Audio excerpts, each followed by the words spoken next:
My friends, welcome everyone. Thank you very much for coming together to join in the sharing of this great wisdom and in contributing to this great body of wisdom as well.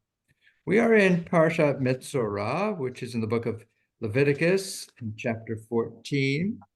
We will read through the English translation of our portion. I'll share with you a focused study about it, and then we will open it up for our collaborative conversation about it. If you'd like to go ahead and unmute at this time, together we can recite the blessing, giving thanks for this moment. Baruch atah Adonai, Eloheinu Eloheinu melech haolam, asher kishanu otav v'tzivanu v'tzivanu divrei Torah. Torah. Thank you, God, for the opportunity of this moment to immerse ourselves in words, deeds, and relationships of Torah. I'll share with you the opening verses, and then I'll invite others to have an opportunity to read as well. Book of Leviticus, chapter 14, verse 1. Adonai spoke to Moses, saying, "This shall be the ritual for the one who has Metzora at the time that he is to be cleansed. When it has been reported to the priest shall go outside the camp. If the priest sees that the one who is afflicted with Metzora'at has been healed of his scaly affection, the priest shall order 2 live, clean birds, cedar wood, crimson stuff, and hyssop to be brought for him who is to be cleansed. The priest shall order one of the birds slaughtered over fresh water in an earthen vessel, and he shall take the live bird along with the cedar wood, the crimson stuff, and the hyssop, and dip them together with the live bird in the blood of the bird that was slaughtered over the fresh water." Anna, would you like to read a little bit at verse 7? Thank you.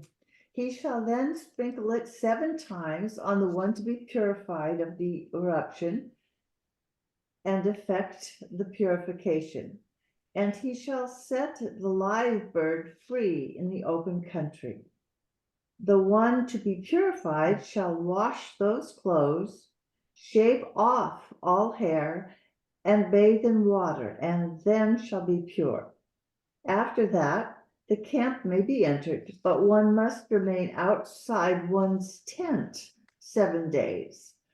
On the 7th day, all hair shall be shaved off of the head, the beard, if any, and eyebrows. Having shaved off all hair, the person shall wash those clothes and bathe the body in water, and then shall be pure. Thank you so much. Joni, would you like to read a little bit, starting at verse 10?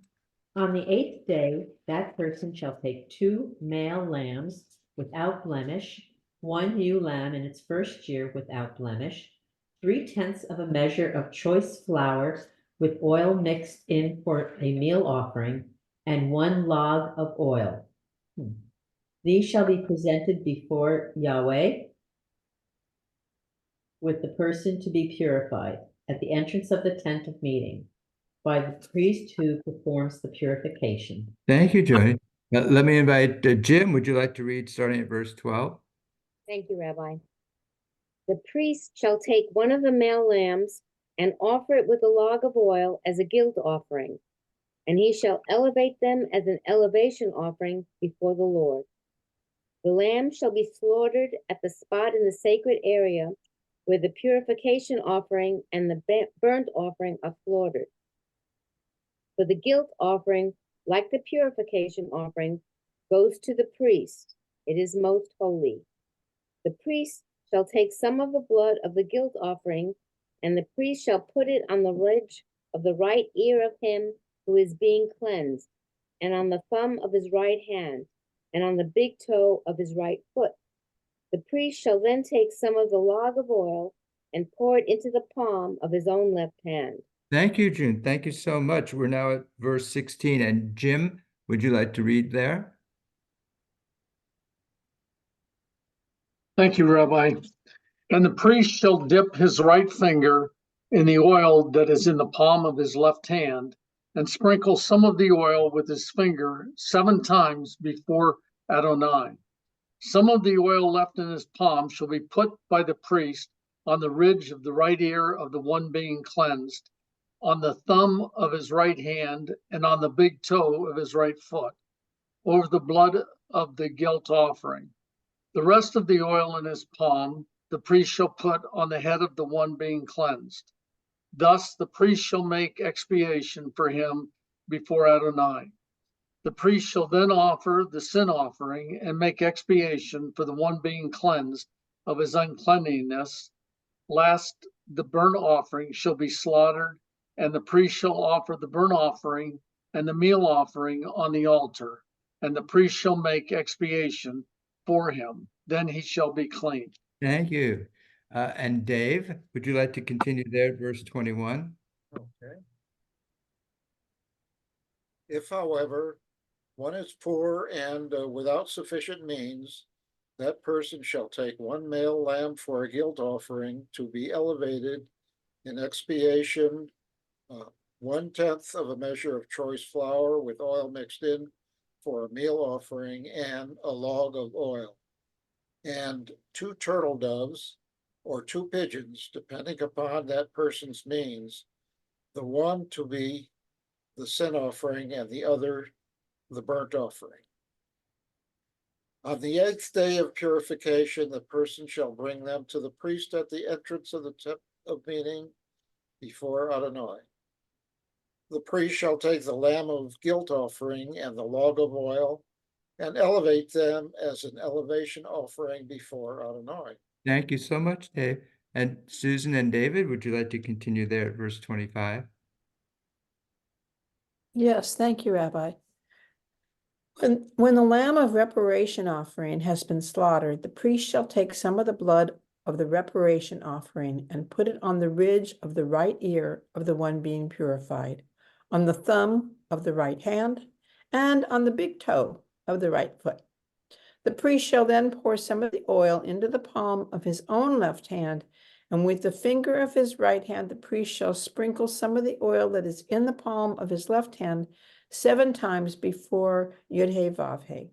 Some of the oil in his palm shall be put by the priest on the ridge of the right ear of the one being purified, on the thumb of the right hand, and on the big toe of the right foot, over the same places as the blood of the reparation offering.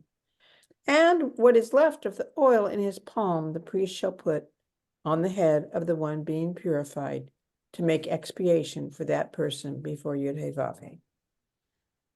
And he shall take one of the turtle doves or the pigeons from those which his hand can attain, whichever his hand will attain, one a sin offering and one a burnt offering, with a grain offering, and the priest shall make atonement over the one being purified in front of Adonai. This is the instruction for one who has an affliction of leprosy in him, whose hand cannot attain enough for his purification. Thank you so much, both of you. Let me invite Robert, if you'd like to continue with verse 33. Yes, thank you. And the Lord spake unto Moses and unto Aaron, saying, When ye be come into the land of Canaan, which I give to you for a possession, and I put the plague of leprosy in a house of the land of your possession, and he that owneth the house shall come and tell the priest, saying, It seemeth to me that there is as it were a plague in the house. Then the priest shall command that they empty the house before the priests go into it to see the plague, that all that is in the house be not made unclean.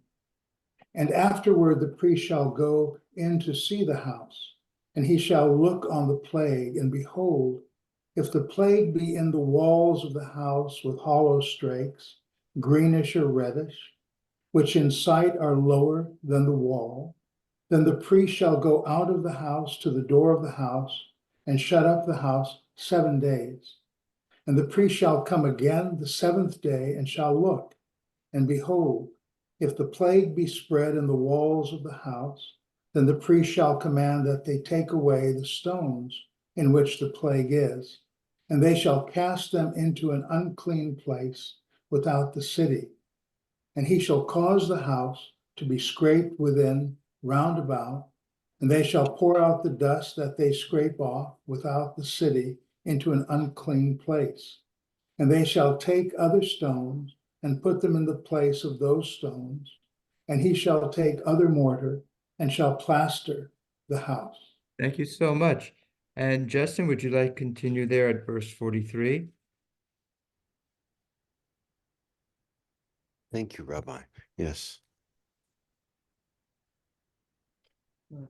And if the lesion returns and erupts in the house after he had removed the stones, and after the house had been scraped around, and after it had been plastered, then the Cohen shall come and look at it.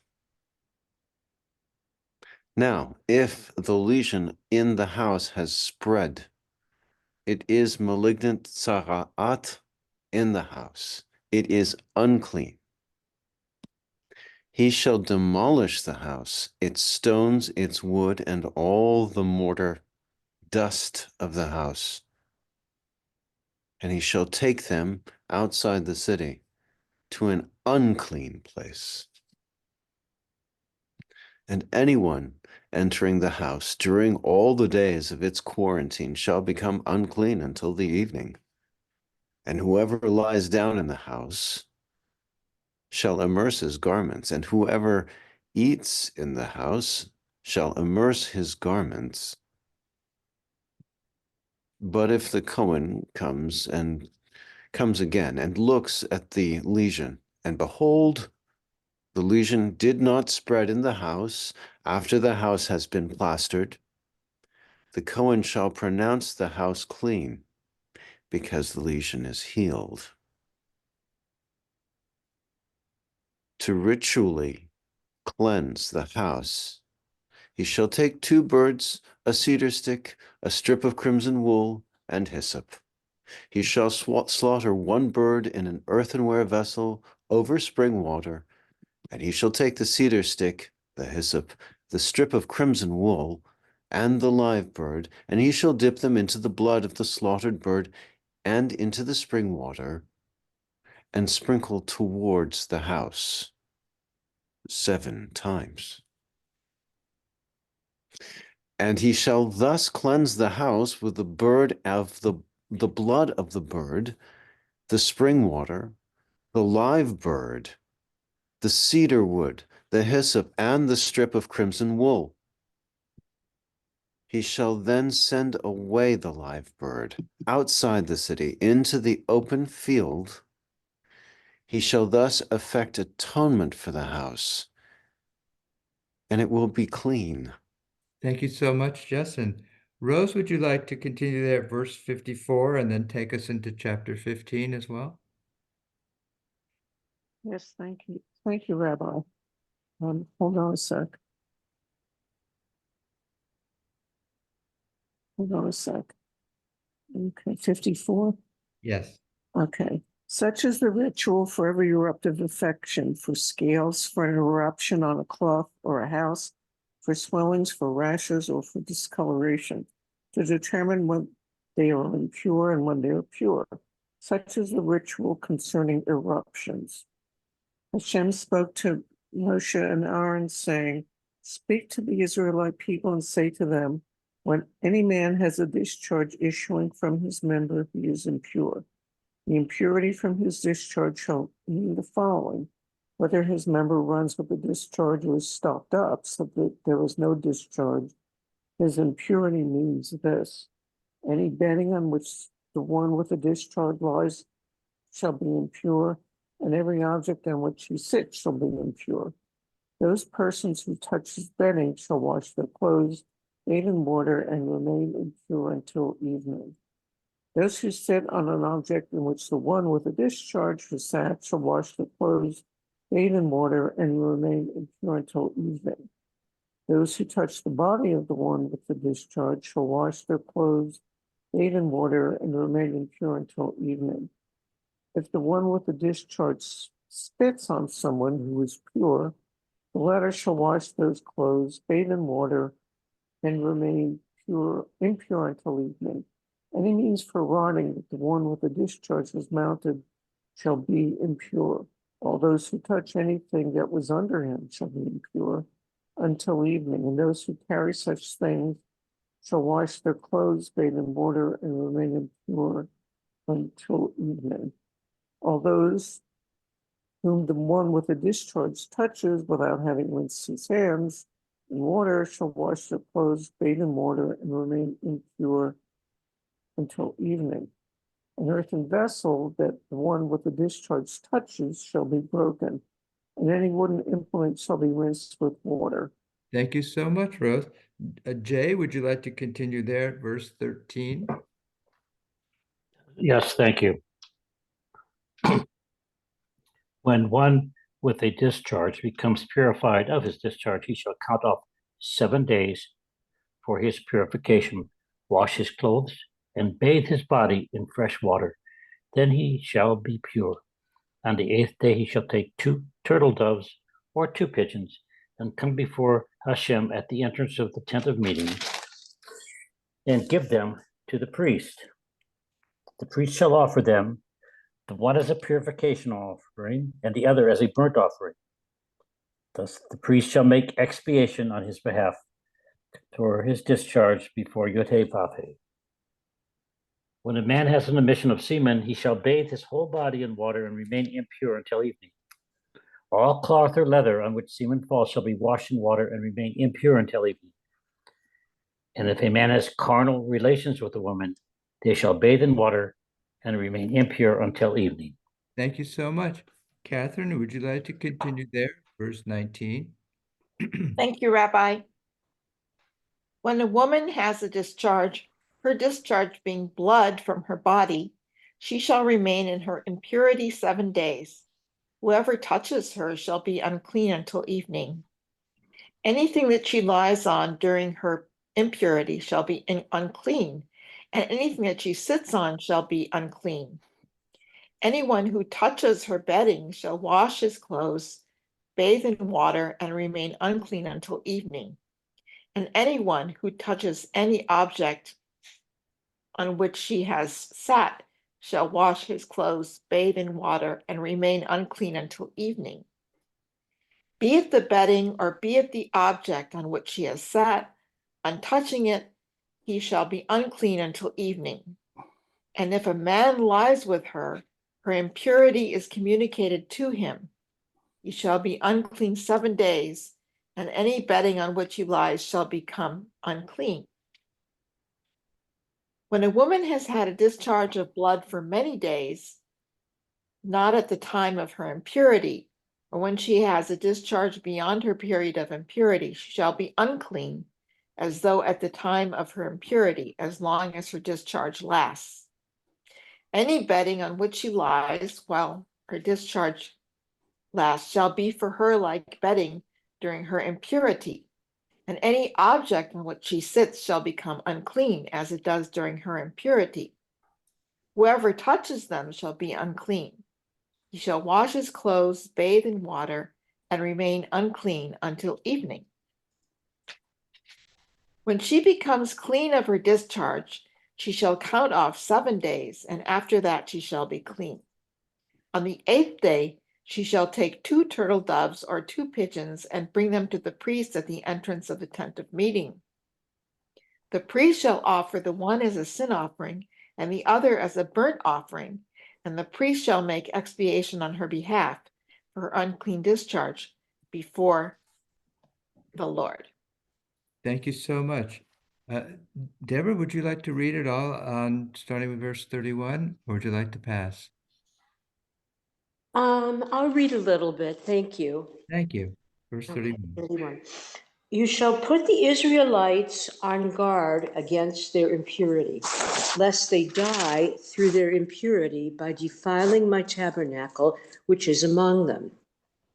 Such is the ritual concerning him who has a discharge, concerning him who has an emission of semen and becomes impure thereby, and concerning her who is in menstrual infirmity, and concerning anyone, male or female, who has a discharge, and concerning a man who lies with an impure woman.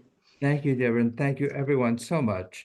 That concludes our weekly Torah portion of Metzora, and I'd like to share with you a focused study about it.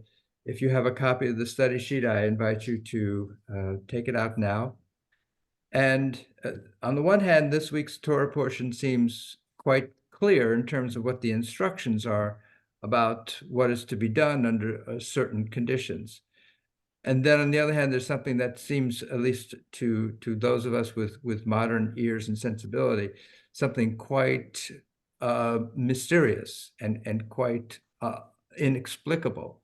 And so I'd like to play with these two notions of having something that seems quite clear and also quite opaque in a sense, quite mysterious. I've entitled this week's study session, "A Whisper Will Be Heard," and we'll encounter that phrase in the course of going through our study sheet. And I begin with looking at how our Torah portion really opens up in number 1 on the study sheet. This shall be the Torah for the Metzora on the day of his purification. So first, I just highlight the use of the term Torah there. And is that meant to be Torah as we understand it, this body of wisdom, this manual of spiritual instruction? Is it meant to be a much more limited and narrow scope of guidance and teaching? And exactly what is the nature of this Metzora? Last week we discussed the term Metzora. We looked at the term Sara'at, and we noted how there seems to be no identifiable etymological root for the word Sara'at. It's very unclear where that word comes from and exactly what it means. So that adds a bit to the mystery itself. Now, in number 2 is from our Talmud, Bava Metzia. And so on the one hand, what we've got here so far are these clear instructions coming from God about what to do in all of these situations where there has been some form of eruption that has occurred on the surface of either a garment, a person's body, a dwelling place. And so it seems to be quite comprehensive. So here we are, a story from the Talmud. It was debated in the Heavenly Academy, if the white patch precedes the white hair, it is impure. If the white hair precedes the white patch, it is pure. But what if there's doubt as to which came first? The Holy Blessed One said, it is pure. The entire Heavenly Academy said, it is impure. Let's just stop there for a moment. So first of all, we have this story where we have these celestial beings who are having an interesting debate with God about what do you do if you're not clear as to whether the white patch came first or the white hair came first. And God who apparently formulated all these instructions says, hey, it's pure. That's my word about it. But there remains this level of contention and confrontation on behalf of everyone else who's up in the heavens saying, no, we don't think so. We have a different opinion. Okay, so we're going to continue the story. And they all said, well, who's going to decide this for us? Let Rabbi Bar Nachmani decide. Rabbi Bar Nachmani once said, I am unique, Yachid, in my knowledge about Sara'at. So they sent a messenger to bring him to heaven. So there are a couple of aspects of this story I want to explore. The first one we'll explore right here. The second we'll explore a little bit later in the course of our review of the study sheet. The one I want to review right here is Rabbi Bar Nachmani's use of the word, excuse me, Yachid, I am unique. So both in terms of English and Hebrew, there's some interesting nuances to that word that is either in Hebrew Yachid or in English unique. So in terms of the English, we have the word unique, which comes from the Latin unus, which means one, and unicus, which means only or sole. Built off of that same Latin root, we have the word unity, which also comes from the unus, one, and unitas, which means sameness or together. And then in the Hebrew, we have yachad, which means to be united, yachid, which means the only one or unique. And then, so we have this kind of tension here, both within the Hebrew and within the English, about how this word can either mean singular, like unlike anything else, or it can also mean, in a sense, apparently the opposite, which means like everything else, a similarity, a unity. So, so there is this bit of kind of interesting confoundment, at least for me, about when someone says they're unique, are they saying there's no one else like me? Or are they saying I share something with everyone? So I just want to kind of have that kind of on the table as we continue our discussion a little bit more. You turn over the study sheet. I have a long bit of excerpt from Susan Handelman, who's a great Jewish educator. She's also deeply immersed in the teachings of the Hasidic tradition. And she has written a book dealing with mikveh called Total Immersion, a Mikveh Anthology. And in it, she's going to talk a little bit about what are all these notions about purity and impurity. So let me share with you. Hasidic teaching explains that, in essence, tuma, spiritual impurity, is definable as the absence of holiness. Holiness is called life, vitality. It is that which is united with and emanates from the source of all life, the Creator. Hasidic philosophy further elucidates that true union with God, true holiness, means that one's own independent existence is in a state of bitul, nullification to God. On the other hand, that which is distant or separated from its source is called death and impurity. Spiritually speaking, what is most evil and most impure in a person is, above all, the assertion of self. One pushes God's presence away and creates a void, a vacuum where God's presence should be. That is why our sages tell us arrogance is equivalent to idolatry. For idolatry, in essence, means that something is regarded as independent of the Creator, asserts itself in place of God. So I'm sitting back as I'm reading that to you, and all of a sudden this wave comes over me that connects what I've just read from Susan Handelman with the story from the Talmud. What is happening there in the story of Talmud when Rabbi Bar Nachmani says, I know better than God and the heavenly hosts about this particular issue? Is that an arrogant assertion of self that displaces God? Or is that some kind of expression of himself in his most developed sense of spiritual insight that then brings him in alignment on a par with God and the heavenly hosts? I don't know. I just want to have that, carry that with us in the rest of our discussion a little bit. Let's take a moment to take a look at our painting. Our painting is by Israeli artist Yoram Ra'anan, who does some beautiful work. And here he has created a painting inspired by what we've just read, the priest who is mixing together this concoction that is designed to help restore someone to purity, who has developed this, has been afflicted with this condition called sara'at, and thus had to be isolated from the community. And it is a painting that is awash in a spectrum of colors. If you look, you can see in the lower left-hand corner a bowl.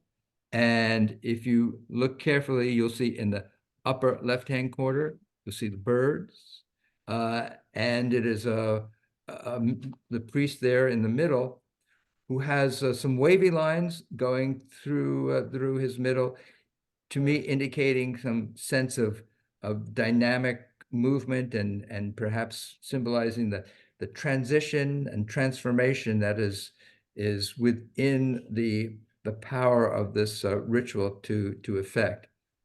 And of course, the features of the priests themselves are dissolved so that you can't see an identifiable human being there other than from the outline of the shape. So if you turn back now, we'll look at some words that our artist Yoram Ra'anan expressed in relation to this particular painting. He says, crimson thread, wool dyed with pigment made from a simple creature, and hyssop, a lowly plant, both symbolize humility. So what our artist Yoram Ra'anan sees here is that integral to this ritual of restoring someone to wholeness are these ingredients that are rooted in humble creatures, that of a plant and that of a very, very small insect. It's critical that there be these ingredients of humility to help restore this person to some balance of alignment and attachment with the source of all life, as Susan Handelman put it. And I want to share with you a poem by Yehuda Amichai called The Place Where We Are Right, who expresses in poetic terms what it means when we insist upon creating structures of arrogance around ourselves and a sense that we are right and everyone else is wrong. And so here's his poem. From the place where we are right, flowers will never grow. The place where we are right is hard and trampled like a courtyard. But doubts and wondering dig up the world like a mole, like a plow, and a whisper will be heard in the place where the house once stood that was destroyed. Now, Yehuda Amichai may be talking about where the house once stood that was destroyed. Maybe he's talking about the superstructure that was ultimately created, called the temple in Jerusalem. Maybe that's what he's referring to, that was a temple where these particular rituals that we've just been reading about were conducted. Maybe that also represents for him a hierarchical superstructure of layers and layers and layers of rituals that got in the way of human beings participating in their own self-healing, in a sense. As we continue our discussion, just have in mind again the story from the Talmud about, well, which one of these is Rabbi Bar Nachmani's? Was he building up a superstructure of arrogance, or was he sharing something that was salvational? So here's the second aspect of that Talmud story that I want to share with you. What is remarkable about the story, of course, is that the source of all this wisdom, God's self, is first having an argument with others around God, and then they all call up a human being to come answer the question. They seem to know that the human being knows more than they do.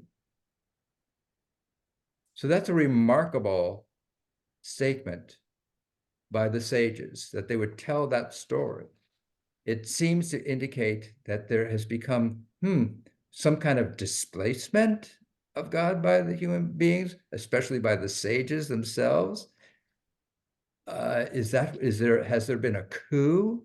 Has there been some kind of overturning of the supreme authority by mere human beings? Or is this meant to be indicative of some kind of evolution, which is actually sacred? So that takes me to this coming Shabbat, which is Shabbat Hagadol. And for Shabbat Hagadol, our sages instruct us to read from the prophet Malachi. And one of the significant things about the prophet Malachi is that, according in Jewish tradition, Malachi is the last prophet. That after Malachi, there is no more prophecy. And there is some kind of transition from a single person being spoken to by God with a message and a mission, and replaced by what? By the sages and the rest of us who are invited to take this material, read it, assimilate it, live with it, interpret it, and in the course of it, come up with answers, come up with messages. And so there is this transition from that the story beautifully conveys, from answers and truth coming from on high to now answers and truth coming from below. You can decide if you think that is an act of usurpation or an expression of empowerment that was, in a sense, blessed and built into this whole evolution that we call creation. So here is part of one of the expressions that some of the verses that we read out of Malachi during this Haftarah for this week's Shabbat Hagadol, which is the Shabbat immediately preceding Passover. And in some Haggadot, these words actually find their way into the Haggadah. Behold, I will send you Elijah the prophet before the coming of the great and awe-filled day of God, to turn the hearts of parents to their children and the hearts of children to their parents, lest I come and smite the land with destruction. So Malachi is saying, and what the rabbis have prescribed for us to read as we enter into the holiday of Passover, is that the sign of revelation, which is what the prophet Elijah represents within our tradition, is the answering of all questions, that the sign of revelation is something quite simple. It's parents and children turning to one another, turning their hearts towards one another, embracing one another. And in our Passover Seder, the way that is dramatically enacted is through the finding and returning of the Afikomen. The Afikomen represents in its wholeness the story that we read, the traditions that we carry with us, and the lessons that they teach us. At the beginning of the Seder, it's broken. One half is hidden. The other half is held on by the elder at the table. And according to the rules of the meal, the Seder cannot end until a child finds that broken half and restores it to the elder who holds the other half. And when they are matched together and reunited, then we say, hope has arrived. We can now conclude our meal and go about our lives. So I share with you this message again from Yehuda Amachai, that sometimes we need to dismantle these structures of certainty that we have constructed. And when we do that, we find, instead of some kind of booming voice of authority, we find this: a whisper will be heard in a place where the house once stood that was destroyed. And with that, I'd love to know what you encountered and felt and experienced along our way of reading our portion together and thinking about this material. So if you raise your hand, I'd love to call upon you. Yes, Rose, please. Go ahead and unmute and share with us. Rose, you have a little bit. Are you ready for us, Rose? Oh, yeah. Yeah. Yeah. Can you see me? Yes, thank you. Oh, okay. I'll speak loudly too, because a lot of people say they can't hear me. Well, for the things that I found interesting in this parsha, I mean, there are lots of things that I found interesting, but what the priest has to do, the ceremony that the priest does for the leper or the unclean person is the identical ceremony that Moshe does when he's consecrating Aaron and his sons into the priesthood.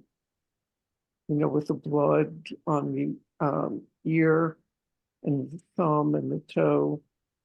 It seems like the steps are very close to what that is. So that's kind of interesting because Hashem says you'll be a nation of priests. So even someone who's contaminated can be elevated by this process. So that's kind of interesting. The other thing that interests me is how much water is involved in all this stuff. These are people who live in a desert, and there's so much water and washing involved. You know, somebody touches something, somebody looks cross-eyed at somebody, they have to wash. You know, it's amazing to me. That's it. Oh, and you were talking about heaven ceding authority to the rabbi. I'm thinking of the Baba Metzora, talk about the oven of Achnai. yeah, but that's basically the same thing. Mhm. Is if you're right, you're right, and even Hashem will admit that you're right. So that was pretty cool. Right. Thank you for that. Thank you for reminding us about that story as well. Let me call upon Anna, and then we'll get to Robert and Catherine. A desert does not necessarily mean a place with no water. The desert had springs. It does have springs. It may not have lakes and plumbing, but in order to live in the desert, you need to know where those sources of water are. And once you do, then you have, and that Miriam was crucial to having us have water in the desert, finding water, right? I love that notion of those words that you use about to live and survive in the desert, you need to know where the water is. And in a sense, if we can apply that both to a physical desert, but also if you're going to be moving through spiritual desert, psychological desert, if you're going to get through it, you need to know how to access those springs of rejuvenation and rehydration. So very nice. Thank you for that. Let me call upon Robert and then Catherine. Robert.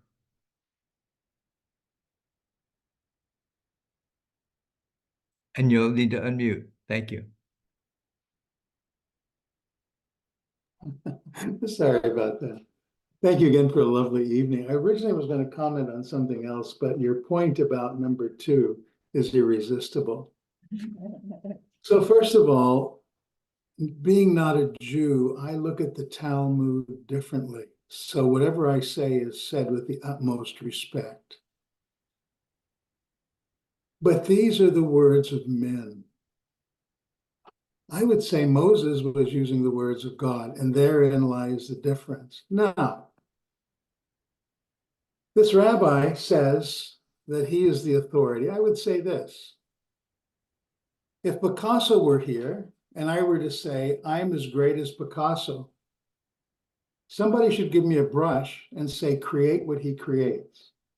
So I would say when this rabbi is able to create an endless universe of endless universes with endless creatures, endless infinity in every direction, then one can join partners with God. That is my take, because when we can do that, I think then we can make a statement like that. I think personally it's the height of arrogance, because for me, to understand that my condition is servitude to my creator, a lowly creature that has a heart that's like a mirror, And in that mirror, I can reflect the tiniest bit of his glory. That is the most glorious thing that I would ever want, that condition of servitude. That's why flowers are beautiful and hyacinths have fragrance. Absolutely, they yield everything. So I say it with the utmost respect. And I'm never contentious about these things, but it would be unimaginable for me to even think of saying a statement like that. The other thing is, once again, I just thought the prose you wrote with regard to the scripture was perfect. And right off the bat with leprosy, I thought, well, let's apply this to spiritual leprosy. And, you can walk right through that and see how it pertains to that spiritual leprosy, which is what? When we turn our backs to God, and then we get all the darkness, all the hate or arrogance and pride that comes with that. And again, this is just my own understanding, because I've had so many meetings with Mark. Understanding of God is very different, so I'm always very respectful. But those are just a few thoughts, and I just love these evenings, and thank you for letting me participate. Thank you. So here, what you got me to think about was going back to this tension that I was seeing in this word, unique and unity, and yachad and yachid, and what does it really mean to be the tension between being singular and that of being completely a part of dissimilar, or not, of being similar and of being unique. So that tension. And what does it mean to be humble? Does it mean what does it mean to express oneself in all of one's, I'll say it, God-given capacity and skills? Yeah. Is that an act of arrogance, or is it an act of humbly honoring that which was given to me by the source of all life? And so is it always easy to distinguish between a sense of complete full self-actualization, that is our purpose here on earth, from a kind of puffed up sense of arrogance? And so that is also the tension within which our holiday of Passover is playing with, because on the one hand, we are to get rid of that which puffs us up, which is called chametz, but also we're telling a story in which we have been chosen to be freed from and led out of slavery. And so on the one hand, one could feel elevated by being given that gift of freedom, but we're also being told to extinguish the ego, the overinflated ego and the arrogance. So it's a wonderful sense of tension that this holiday presents, and you've gotten me to think about it even more deeply. So thank you so much for that. Yeah, may I offer that address? May I Yeah. address that concept of Please. oneness? And I would differ with the definition you've given to unity. My understanding is that everything in creation, this is just my understanding and according to my own scripture, so bear with me. My understanding is that God is one, and in his infinite capacities, whatever that means, everything is without duplication on the planet. Everything is unique. So for Baha'is, it's not unity in sameness, it's unity in diversity. So that oneness is that each one of us, we have in common a soul and the capacity to know and to love and to worship God. But we're all different. And how should we be? Like the flowers of the garden, very different, high, low, everything. But then we're united, but each one has a unique attribute. Each one has its own unique aspiration, because God is one. It's one of the names of God, oneness, if you will.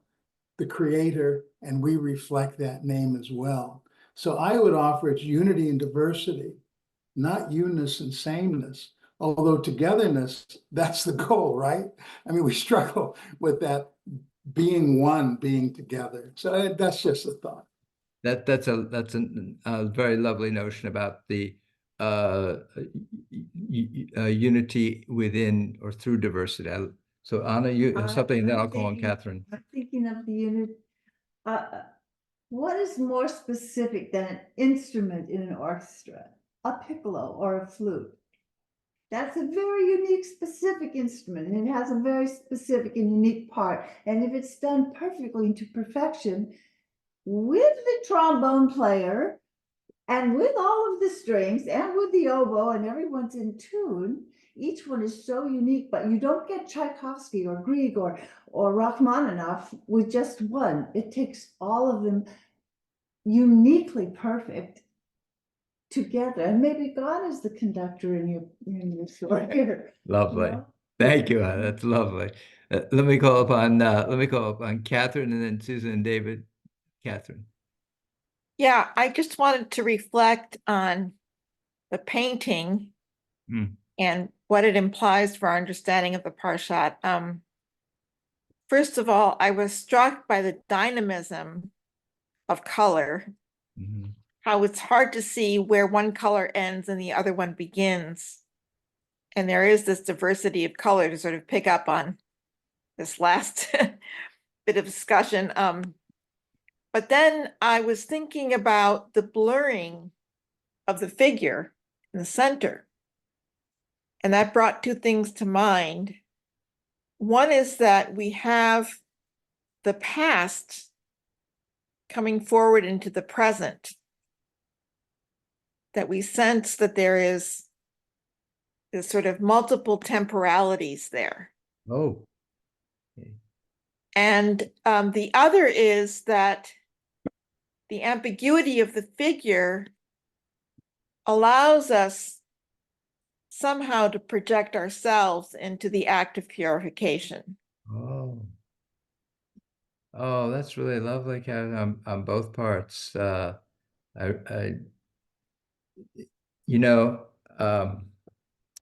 got me to thinking about the whole notion about the traditional Jewish discomfort with portraying images.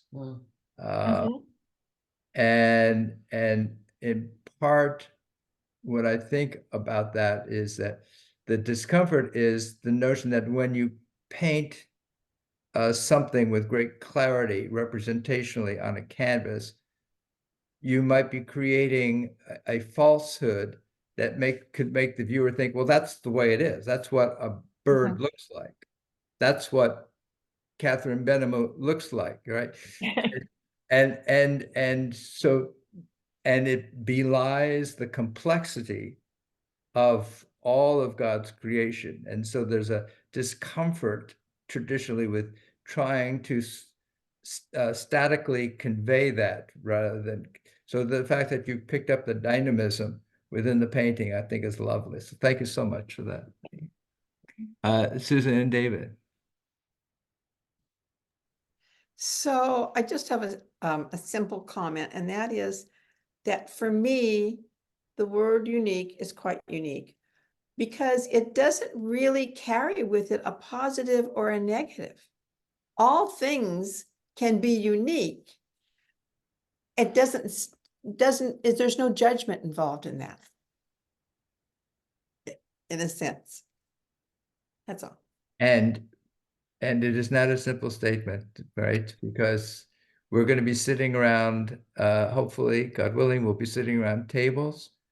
Some of us will be sitting around tables with people that we may have known their entire lives. Others may be sitting around tables where there'll be some people that we've never met before. And so it's important to carry that message that you just shared, Susan, which is how unique each person is, and infinitely unique in that sense. And to have an opportunity to continue to get to know someone in their infinite uniqueness is a great gift and a great opportunity. So thank you for sharing that. And I want to thank each and every one of you for your infinite uniqueness and your gifts and your presence. We will not be having our Torah study next Thursday in honor of Passover, so that everyone can have an opportunity to immerse themselves in the journey that Passover represents, the ongoing journey from limitation to expansion, from our sense of being entrapped and being minimized to growing and evolving. And so that's an ongoing journey that we're all engaged in. And so I wish all of you Chag Sameach, a rich journey. May you experience both the sense of gratitude that the holiday encourages us to encounter, and also a sense of revitalization and renewal of the journey. See yourselves as if you yourselves had come out of Egypt, because we're constantly coming out of Egypt into a place of promise. God bless you all. I look forward to our regathering. Be well. Happy holidays, Chag Sameach. Be well. Chag Sameach. Thank you. Sameach. Thank you so much. Bye. Decent Pesach to all.